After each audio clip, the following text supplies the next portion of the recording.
Welcome back to the Football Fitness Federation podcast. This is episode 306. I'm delighted to welcome back onto the podcast my co-host Jordan Tyra. Jordan, how are we?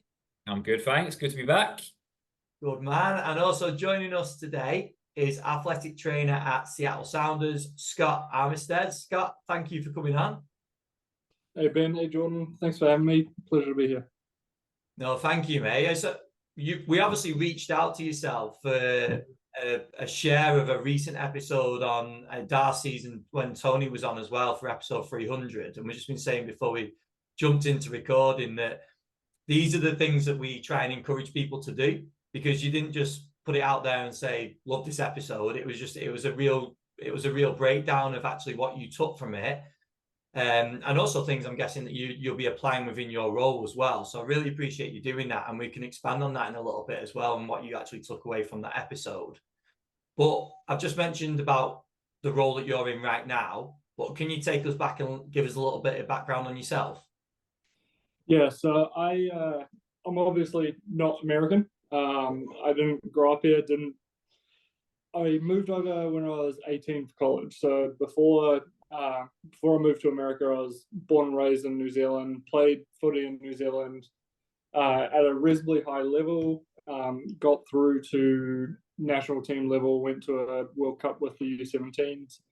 From that, I kind of got given an opportunity to come over here and go to college. I had a guy that helped me out, kind of laid out a few colleges for me, and my parents saw the one that was fully paid for and said, that's the one that you're going to. So similar to almost all physios, athletic trainers, I have the exact same story. Got injured as I was playing, found a physio that helped me out through a rehab. It was a mastectomy at the time. So managed to see what the benefits of a physiotherapist was. Obviously, Americans don't have physiotherapists. They've got athletic trainers and physical therapists. So there's a slight difference as to the education path that I could have taken. The school that I ended up going to and playing for had athletic training, so that was kind of where I focused most of my academic background into. Was able to play for them and get that athletic training degree, which is, in all honesty, an American version of the physio degree. They're a sports physio, so to speak. Basically, the whole premise of it is that you're working with athletes, you're working with teams. The physical therapists work a lot more gen pop. There are a select few physical therapists that will work inside the sporting realm, but for the most part, physical therapists over here are working with post-op and just general populations. So after that, went down to Arizona and spent a bit of time in Arizona, got a master's in sports performance from Arizona State. And then from there, just kind of picked up a couple of jobs. So I started in a lower league professional team over in the States called FC Tucson. At the time, it was a third tier of the American professional soccer system. From there, it was a very brief stint there. I was only there for about 3 months before I managed to get a role with FC Cincinnati. So I was with FC Cincinnati from 2021 until the earlier stages of this year. I finished up preseason with them and then jumped ship to Seattle Sounders, where I've been since about March of this year. Awesome, mate. In terms of your role right now then, because we're going to expand on some areas that you've upskilled and things that have crossed over into your practice, but what would you say are the sort of key responsibilities that you take care of day to day? Day to day with the Sounders, I'm more so on the healthy population of players. So I'm working more on the evaluation and the general kind of well-being of the population that's playing. So we're fortunate enough to have a fairly robust group of practitioners here where we can kind of almost segregate out. And we've got two physical therapists. So I said earlier that not many physical therapists work in the professional sports setting here. We're lucky enough to have two just within the first team setup. So their role is majorly with the kind of injured population and getting them back towards the rehab setting. And then the athletic training side is really nice because we can focus on kind of maintaining and improving our healthy players and making sure that they are primed and ready for training and for the games. With what you mentioned before about working at the third tier and getting that experience at third tier, how much has that benefited you in your role now? Because we speak about this a lot, picking up experience at the lower levels, probably being a one-man band to a point as well in terms of all your responsibilities. And I know that's something that we'll touch on in a second. But how much did that crossover and that experience help with what you're doing now when you're surrounded by more practitioners?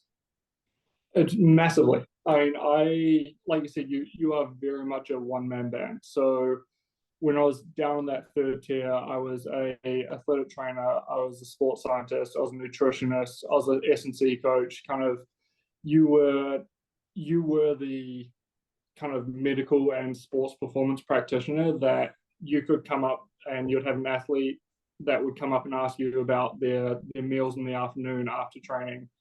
And then as soon as you've spun your chair around, all of a sudden another athlete's coming up and asking you about strength conditioning programming and how do I do this and how do I do that. And for me, it shaped a lot of the direction that I've gone within my career, not so much the direction that I'm working right now, but the background and the upskilling and education that I was almost forced to partake and forced to get myself up and ready for, in order to serve those athletes. Because for me to give them some advice, it wouldn't be right to give that advice if I hadn't already looked into it. And the amount of times that I had to have a very honest conversation with the athlete and say, I don't know right now, let me do some research and I'll get back to you. And that was something that, every time that you say that, you're growing your base of knowledge, you're growing how much you're able to provide for them. And the I don't knows eventually turn into you're able to provide them with a very defined answer very quickly. Jordan, just on that though as well, that sounds like a very probably mature approach in terms of upskilling, doesn't it? And finding those gaps in terms of what you're wanting to work on, rather than just trying to think about maybe areas of interest for you. It's more what the players are asking Scott and people in a similar role to Scott in terms of what they want to know. Yeah, and ultimately, I think it builds trust with the athletes, doesn't it? It's the most sensible approach to go, great question, let me find out a proper answer and come back to you, than trying to blag it and then the athletes go like, because players work it out pretty quick if you're trying to blag it or waffle at them. And then ultimately, like you said, Scott, you're upskilling yourself, and more strings to the bow is always going to be a more powerful bow, ultimately. So I think if you're then able to speak to players in a way that they trust you in a way that they can come to you with almost anything, that's the most powerful thing going, in my opinion. When you're in a gym setting, on a pitch setting, like say, talk about nutrition, talk about their meals, whatever it might be, they're like, right, Scott's my go-to guy. I trust you. And you never know. They might go to a different club. You might move to a different club, but that connection might still be there. They might reach out. And I think it snowballs, doesn't it? So literally just by starting by being, let me find out for you, develops into something really, really strong. So yeah, I think that's a class approach.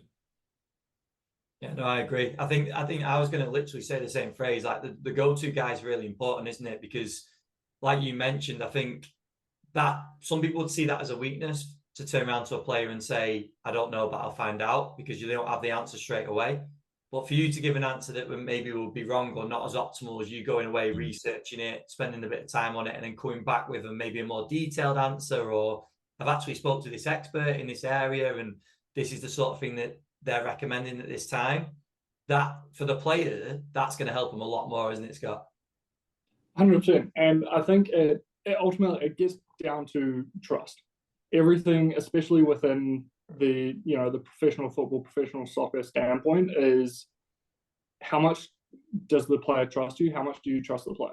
And if you're vulnerable enough to say, that's a great question, I actually don't know the answer to that, they see you in a vulnerable state. They understand that when they're in that same state, when they're maybe feeling something or when something's not quite right, they know that they can come to you. And on the backside of that, to then turn around and go and do some research and go and do the work required to generate a insightful and kind of research-driven approach from them.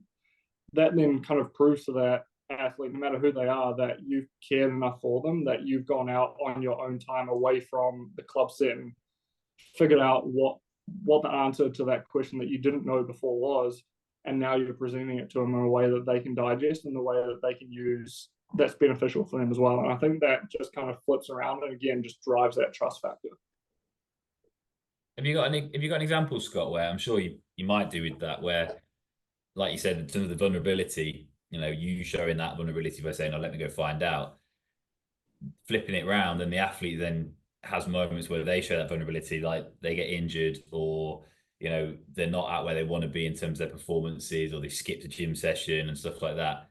Have you got an example where, because of how you've interacted in a way with an athlete, you then get a massive buy-in, and it increases the speed at which they may develop or come back? Have you got any players like that you've had just from that vulnerability alone? Yeah, I do. So the kind of the biggest, and it's a unique example, and I don't think it's applicable to many people, but there was one that I got sent for a surgery with one of our players, and the player was massively apprehensive about going through surgery. It was the first surgery that they'd done. They weren't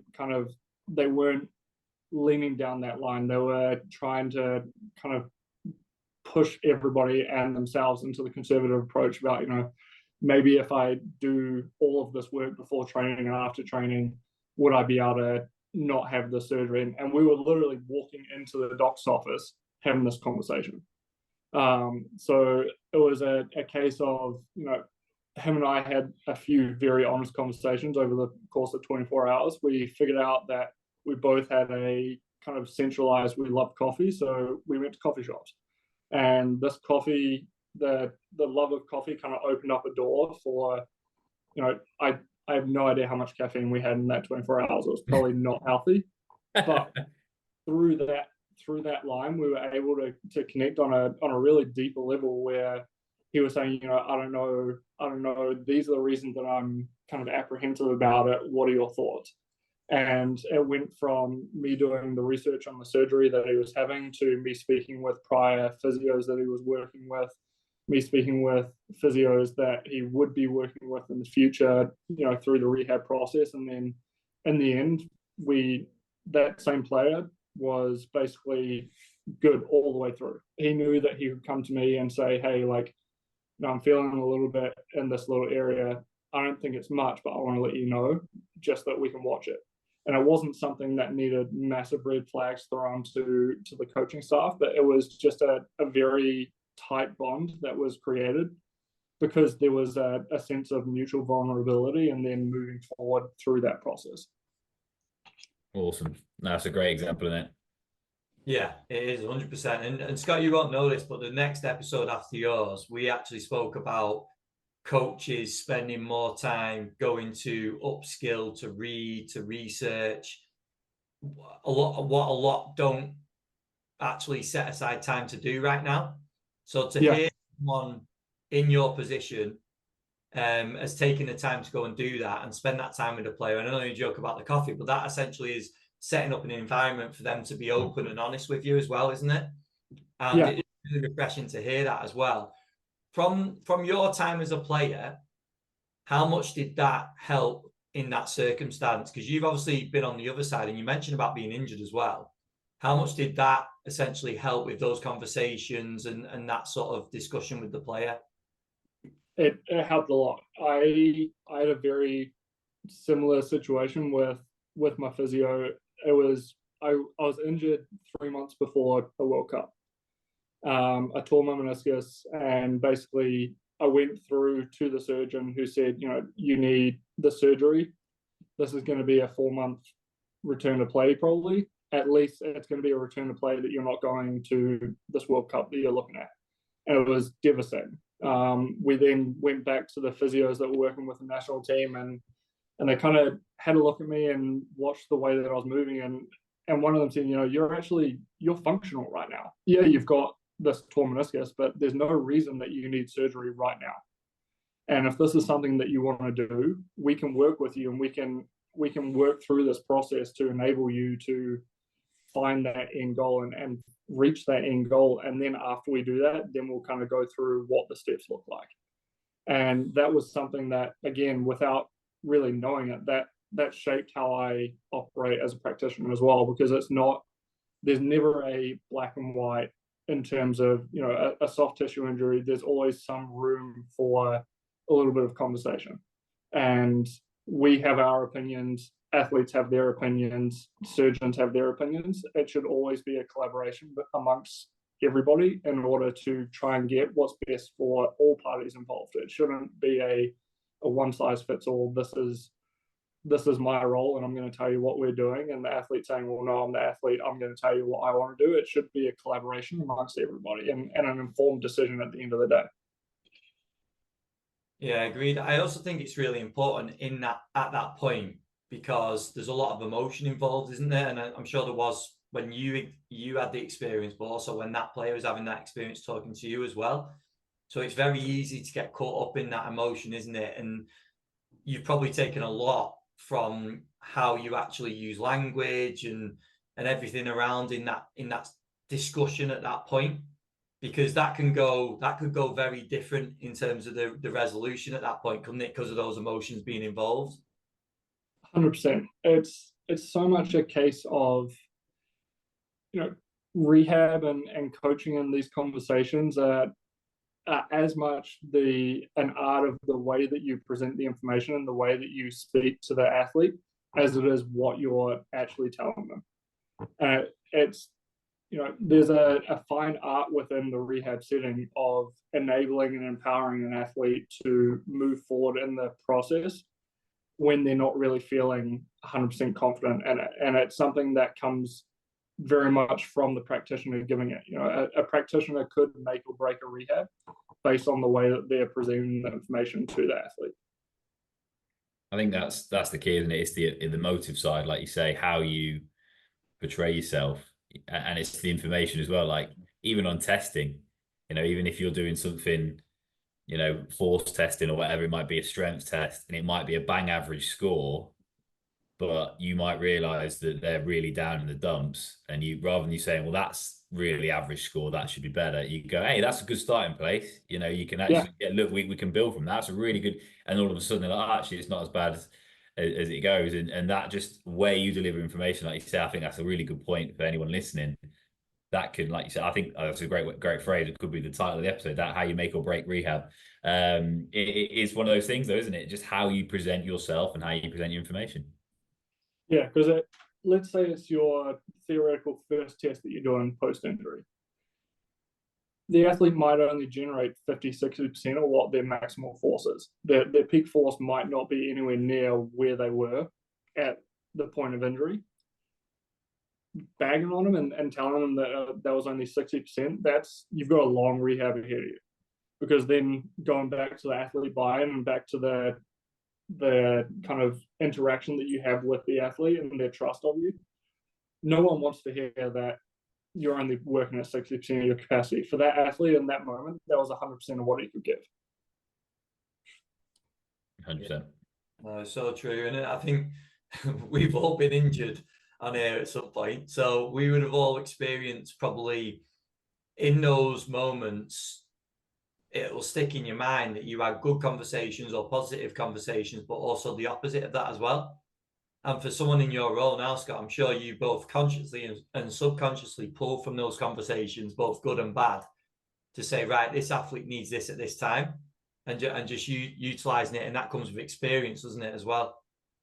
Yeah, definitely. There's things that I'll think back on, at the end of the day, at the end of the week, at the end of a rehab, if I'm running rehab, and think about, what went well, what didn't go well, how did I present information today, and how could I potentially change that to put it into a better light? And it's not only with athletes, it's with other practitioners, it's with other staff members, everybody within the room. How am I presenting what the information that I have is, and what was the downstream effect of that? Was it a positive or was it a negative one? Have you got any examples of that you can share? Because I'm sure people will be really interested just to hear maybe mistakes or things that you've learned in terms of, right, I tried it this way, but that didn't work in that circumstance. And I know it's going to be contextual as well, but just in terms of any details that the audience could take away. Yeah, so I mean, as recently as yesterday, we had an athlete come in that had some work that was happening, and he spoke with Sports Performance, came and spoke with me, and we made the decision that he was not going to go through the movement mechanics side of his rehab that we had planned, and that we were going to put him on cross training instead. And it was something that, based on the conversation and based on the way that I spoke with Sports Performance, for me, I understood it as he was going to do cross training instead, and that was what went out in the report. The Sports Performance practitioner came up afterwards and said, hey, like, he was always planning to do cross training. We didn't necessarily do something instead of, we just eliminated a portion of his rehab. And then it was from there, it was just a case of a genuine conversation with another practitioner about, that was just how it was conveyed. That was how I took it, and it wasn't necessarily how it was and what the plan was. So it's a lot of just, I think, self-awareness on what is in front of me, what is moving after that, and how do we get there in the best possible light for ultimately the athlete. It's self-awareness. I don't know if that's a good example necessarily. I don't know if that hit the nail on the head, and I apologize if it didn't. No, I think it's self-awareness, like you just mentioned, but it's also the importance of clarity as well, isn't it? And that's where, when you have, I'm trying to think of the episode that whoever referenced it recently, Jordan, in terms of when you're talking about a multidisciplinary team, that the language that's used has to be, everyone has to understand what's going on. Yeah, I think it might have been David Rhodes. Yes. Yeah.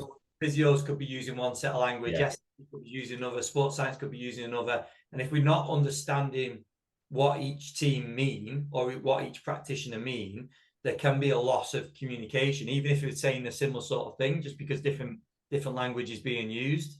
And I think that's what that shows, isn't it? That clarity is needed, so everyone understands exactly what the plan is. Yeah, and I think that goes down to the higher you move in the sports world, the more personnel that you're working with that have vastly different backgrounds.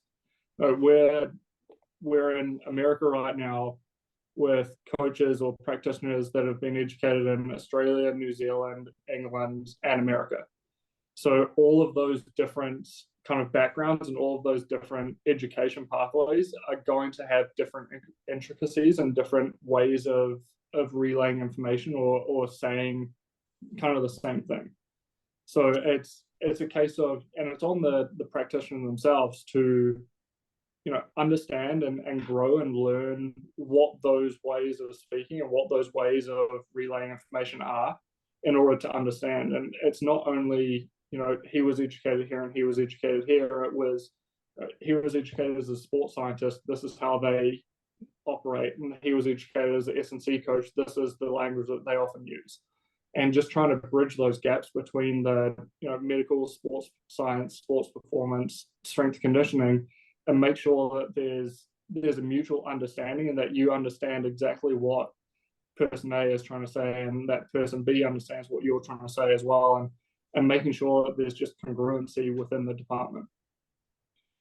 I think what's good with that though is you've shown the whole point in there is that just by reflecting and essentially caring on what you do in your job, reflecting to check back in the week and be like, oh, how's this week going? Well, actually, that moment, like you say, where there was a few crossed wires in the departments and the player got a little bit confused and it was all going through there. Just by reflecting on that, you then brought up a point in how you've got multiple different backgrounds coming in, and that one reflection can then actually move a department forward, can't it? Because you could then turn around to your department and go, hang on, because of this, actually, maybe there's a way we centralize our information a bit more, or we centralize our language so that players are completely clear, regardless of which department they speak to, we're all on the same page. And that's all just come from reflection. And I think a lot of our recent episodes, we've been talking heavily on this. So just from your point of view, is that something you've always done? Is that something you've tried to teach yourself? Is it something that as a department, as a club, you do regularly, the reflection aspect of your process? Definitely not something I've always done. It took me a while to learn this process, and I'll give credit where credit's due. My wife has helped me along this process, and she would ask me, how have things gone at work and in our personal life? How could we do things better? How could we communicate better? How could we do X, Y, Z? And what does that have? How does that impact, outside of personal, how does that impact your work? And it's something that as I've continued to do it, I've continued to see more progression and a better outcome at the end of the day. And that's, it's definitely not something that I've always had within me. It's something that I'd say within the last kind of 4 years has been developed a little bit more heavily. And like I said, the more you do it, the better the outcomes are, and that leads you to want to do it more and want to reflect more. It's something I think in this realm, athletes and practitioners it's very easy to develop egos, and it's almost the bringing that ego back down and coming back down to reality and back down to kind of ground zero as to where are we right now, where are areas that we could get better, because ultimately everybody could. And it's not just because, it's something that we harp on to the athletes. Just because you're here doesn't mean that you've made it. And just because you're in this environment doesn't mean that you can always go into a different environment. You can always get better. You can always progress more in your career. And it would be wrong for us to say it to an athlete without also doing that ourselves.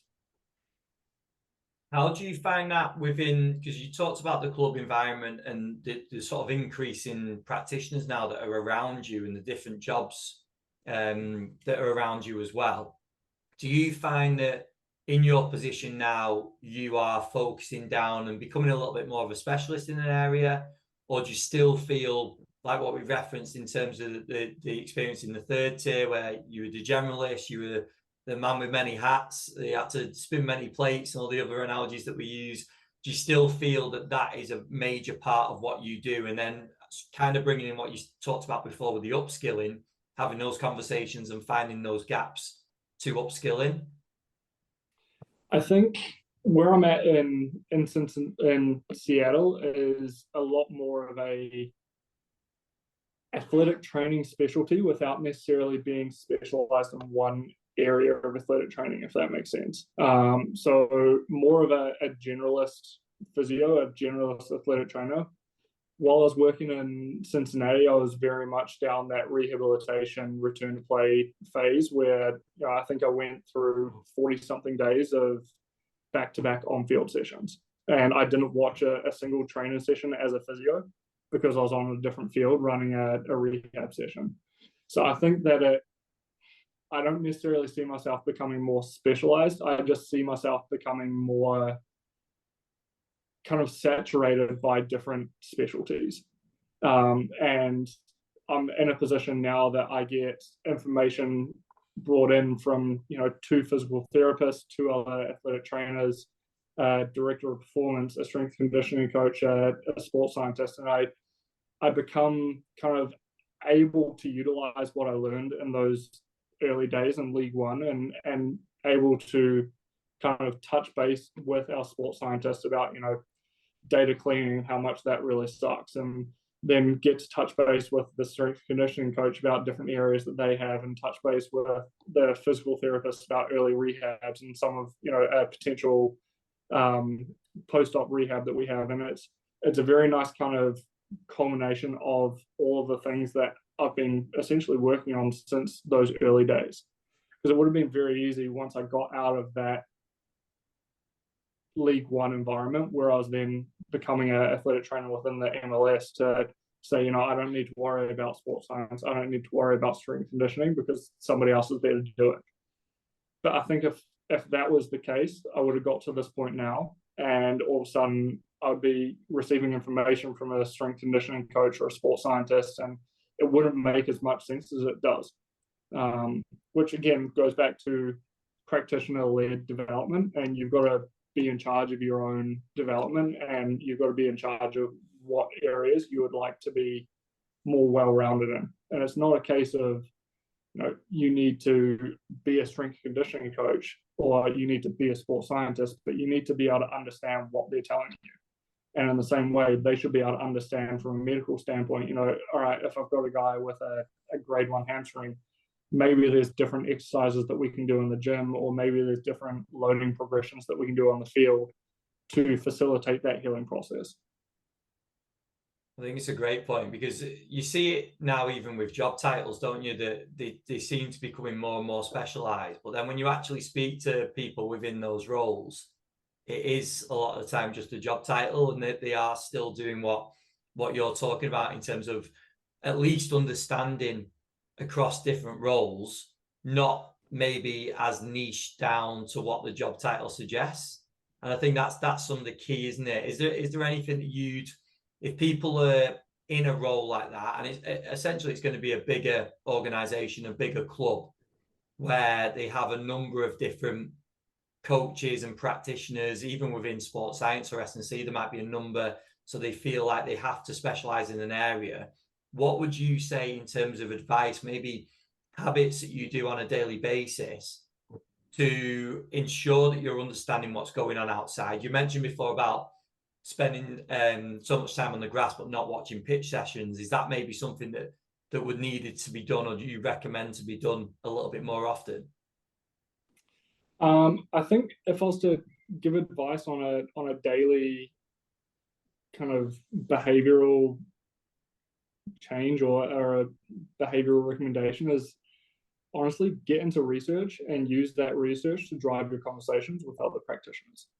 I've got there's different research databases or different research kind of engines that you can use that will allow you to save everything into different buckets. I've got hamstring, I've got groin, I've got loading in professional soccer, strength conditioning in professional soccer, and use the research that's coming out, because you're then becoming up to date on everything that is recent, relevant, and effective, and then also using that to culminate a relationship with a different practitioner, increase the efficiency of your department. If you're having a conversation about a piece of research that came out 2 or 3 days ago, and using that to potentially drive a different method of operation, you can't say that the club isn't keeping up with the latest information that's presentable. And I think that conversation will, going all the way back down to the trust and giving a damn. The strength conditioning coach sees that you care enough about the strength conditioning side of the club that you have taken time to read research that's not necessarily in your domain. And then not only have you taken that time, but now you're having an actual conversation with someone about, hey, this came out, what are your thoughts on it? And you're going to someone that is kind of the head of that area and trying to generate a productive conversation with them. Or you're going to a different area, maybe it's the rehab, something's come out with, there was that really good rehab article that came out maybe a month ago that had the 12 progressions of the rehab and kind of broke it all up. Having a conversation about, hey, what do you think about this? Is this something that we're doing? Is this something that we're doing differently? Could we change anything, or is what we're doing pretty good? And it'll ultimately then, I think this industry has got into a very siloed approach. And this is kind of just breaking down those silos a little bit. And instead of having, this is his role, this is his role, this is his role, you're now kind of operating in, this is my role, but I've also got the ability to kind of branch across and speak to this role or speak to this role. And it's breaking down the silos and just encouraging more collaboration and more productivity within the department. I think you made a great point there, Scott, as well, in terms of everything you said there can just start by conversation, can't it? Literally speaking to, like you say, the strength and conditioning coach and go, oh, how was such and such a gym session? Talk me through it. What did you do? And just from that alone, it's showing you care, it's showing interest. You're upskilling because you might say, oh, I tried something new actually from the research. Have you seen it? No. Oh, here you go, try this. And literally, I think you're spot on. I completely agree that we've become very siloed. You've seen it now, like Ben said, even within sports science, the bracket of that. You've got data science, you've got sports science in, you know, the strictest term. People are now putting kind of rehab science, you've got strength and conditioning on its own thing, and it's just becoming a bit of a, you know, a bit of a mess. So with all those silos going on, it is easy, isn't it, just to say, well, I'm just the data guy, or I'm just the S&C coach, I'll be in the gym, or I'll be the rehab specialist, I'll be out on the pitch. But actually coming together and going, oh, what do you today? You know, what, how did it go in the gym? You know, oh, what's the data looking like? Actually, just opening that conversation up can be such a powerful tool. How is it, you know, in terms of the structure at the club? You know, are you one big department that comes together regularly? Is it siloed? You know, what's the sort of feel over there in the US? So I've had a unfortunate privilege of being led by two English heads of departments.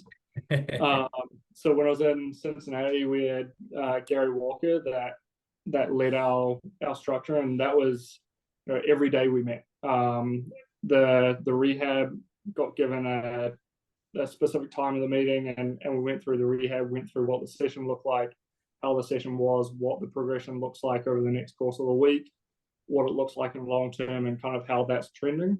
And then we'd also go through kind of what our healthy players look like on a game day +2, or the next moment that we're in, come doing our readiness testing, you know, going through every single player. What does that player look like from a strength standpoint, from a musculoskeletal standpoint, and are they trending in the right direction, or do we need to intervene? Now that I'm over in Seattle, I now have, again, an English head of medical and an Australian head of performance. So in a different sense, still meeting every day. Gaz's meeting was in the afternoon after training. These meetings are in the morning, where the entire group comes together. What does the day look like? You know, what's our strength programming for the day look like after training? Do we have anyone on a specific program today that we need to push? Do we have readiness today for what players? We've got some players that play with the second team that have come out that might be on a different schedule, that might come in for a recovery day. You know, how does that look like? Do we need an additional practitioner in from the field to facilitate that recovery day, or can we kind of operate as normal and quote unquote normal?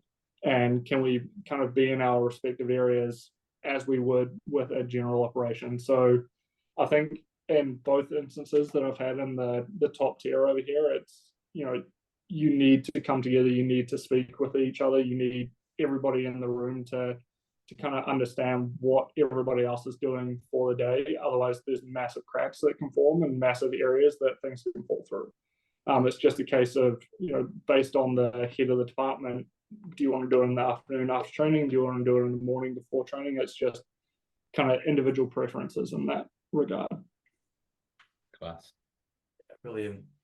Scott, let's wrap things up with your takeaways then from the 300th episode with Darcy and Tony, because obviously you posted about it on LinkedIn, but this is a few weeks now post putting that out. What's been some of the reflections? Maybe has there been anything that's sort of been applied within your practice as well? I think one of the biggest reflections was his quantification of deceleration.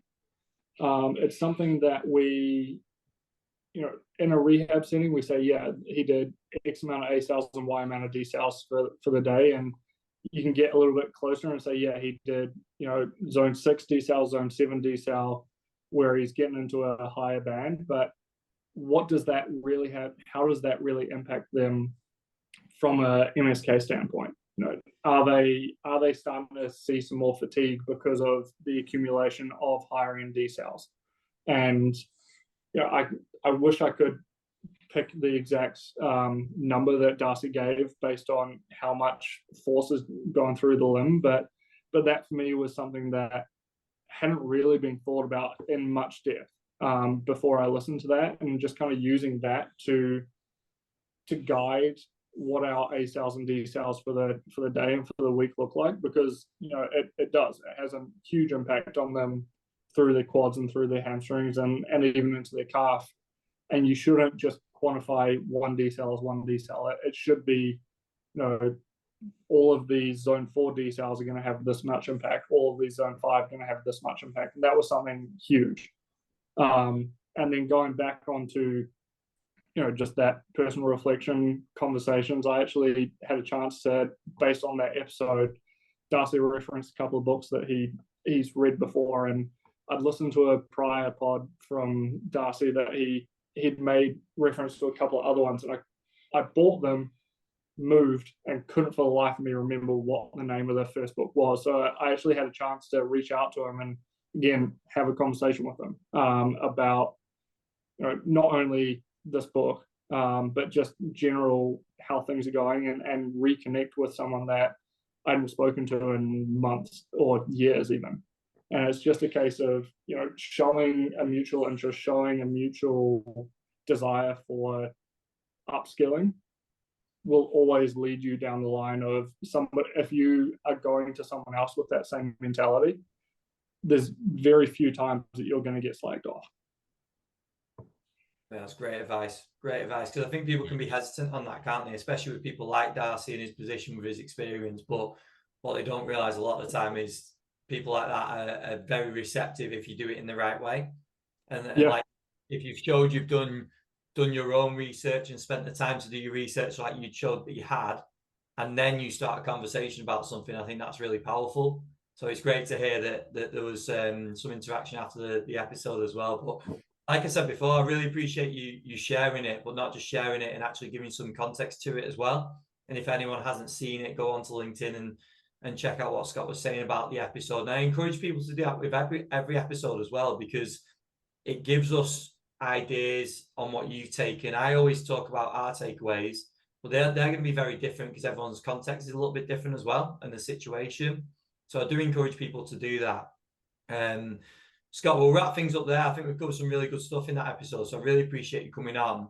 Just finish us up. If people do want to do exactly what you just mentioned there and get in touch and ask any questions, where would you direct them? Best bet would probably be LinkedIn. I've tried to be a little bit more productive on LinkedIn this year. I'm on X, Twitter. I'll be honest, I read things. I don't post very often there, or they can always email me. Do you want me to just you can state my email? I can also attach it in the notes if you want as well. Okay, yeah, so it's just scott@soundersfc.com. Perfect. Jordan, any final thoughts? No, really good. Thanks for coming on, Scott. I think, again, power of reflection, upskilling, it's really, really powerful stuff. And I think it's a really good message for the listeners. So, yeah, thanks for coming on. No worries. Thanks for having me, guys. This is honestly, outside of just recording podcasts, it's been a great conversation. I appreciate it, mate. Thank you very much. And you're welcome on any time as well. Appreciate it. Thanks, mate. No worries. See you later, guys. Have a good day. So the order of the podcast is a little bit skewed, Jordan, because we referenced a little bit on episode 307, which is going to go out next with Martin Bushite for anyone listening or watching. But the funny thing was that Scott's obviously not listened to that episode, but there's a lot of crossover to what he spoke about in this episode in that one as well, isn't there? Yeah, there's loads. There's absolutely loads. And it was funny because as he was talking, I was going, oh, that's what Martin's one says. That's what Martin's one says. So, yeah. For the listeners, we obviously recorded Martin's one before Scott's one. So, yeah, definitely listen to this one. And obviously next week, follow on and you'll see there's so much crossover. But again, it's the same themes. It's reflection. It's caring. It's about actually opening yourself up to be a little bit vulnerable, put your ego to one side, but also be in a position where you can say, go on, tell me what you really think, please. I actually want feedback. So reflection, feedback, all these themes, they're coming out strong. And I think, again, if you're not doing it, it's not us saying it, it's like top practitioners that are saying it, and the more and more and more and more keep saying it. So if you're not doing it, then why not is probably the message by now. Yeah, I think the other thing that Martin talks about is the spending time to research and actually doing a bit of digging yourself, which is, again, I don't want to spoil the next episode, but we speak about society as a whole, that we become very impatient. We don't spend time on reading and researching all the things that Scott spoke about just then. So it's quite refreshing to see someone in his position that is doing that, and obviously has got a real interest in going, reading, research and upskilling in those areas as well. I'm just looking down to see some of the things I wrote down, because I wrote down about what you said about being the go-to guy. That was really important, because that comes from that trust between the players, and those conversations become more and more apparent when you are that go-to guy. Because if they've got a question, I'm going to go and ask Scott, because Scott will, if he doesn't know, he'll find out the answer for me, or he'll speak to the right person. And I think being that person at the club, even if it's in with a staffing structure like he's got, where there's quite a lot of people involved, if you're the person that they reach out to, then I feel like that's really powerful. Also, what again, a point that you brought up was the centralized language. I think that's really important. Something that Dave Rhodes spoke about in terms of that understanding. I think that's key. And those meetings that I know he mentioned that happened at Cincinnati, that have carried over to Seattle as well, they could probably not seem like a lot, but I think that gives a real broad view on exactly what's going on. You can understand exactly the full picture. And if you don't have those, that might be something to start to think about, meeting up on a regular basis. And then, yeah, just the research side of things, starting conversations, I thought was interesting as well, because we speak again, and we're just covering the whole episode of 307, but we speak again about not necessarily just new research, but some of the older research as well, and knowing where to start and all the rest of it. But I think in terms of conversations, it could be anything, couldn't it? You could be going through a hamstring rehab and you read one paper on something which gets you in conversation with another physio, and then that just sparks a bit of conversation about that topic, and that will allow you to upskill in itself. So I think I liked what you said as well. Sorry, I was just going to say, you used the phrase, I think it was saturated by the specialties or something along those lines. And I really, really like that. Again, that could be just the episode name, but it's from that conversation, just by having that conversation, like you say, on a hamstring rehab, whatever it is, you're getting saturated by the specialty of that. And then you go and speak to the data scientist, and before you know it, you become the go-to guy, because you are literally getting these inputs coming into you. And I think that's a really good point. So, and it starts with conversation, doesn't it? Funny that. And just to mention as well, Scott came on the podcast from us reaching out after him sharing on LinkedIn. So I always encourage people to do it, because it gives us so much great feedback, and obviously it helps more people listen and watch, but it just gives us loads of feedback on the specifics as well. So please keep going with that, because we've had some really good in-depth shares over the last few weeks of recent episodes. So if you listen to this one or you watch this one and you take some things from it, and it gets your brain going a little bit, share your thoughts on it, because I think it's really powerful. And if it's really good, we'll reach out and get you on the podcast as well, like we did with Scott. So but Jordan, thank you again for your time. Always good, always a pleasure. And we've got, obviously, Martin's is next week. We've got some really exciting ones lined up over the next few weeks as well. Slightly different topics as well coming over the next few weeks. So keep an eye out for those. And then just last thing, sponsors, they make the podcast happen. So go and check out Hytro, have you seen that they've gone to space? Yeah, in fact, I was watching Warren's post yesterday, and he's watching the live launch and everything like that. It's awesome, though, isn't it? Wicked. It's really cool. So Hytro have sent, I think, 4 pairs of shorts to space with the astronauts, which is super cool. So congrats to everyone at Hytro. Rezzil as well. Make sure to check out Rezzil, and also the Good Prep. All support the podcast. So show a bit of love by just go and give them a follow. Check out the work that those guys are doing. And bring on episode 307. Thanks, Jordan. No worries.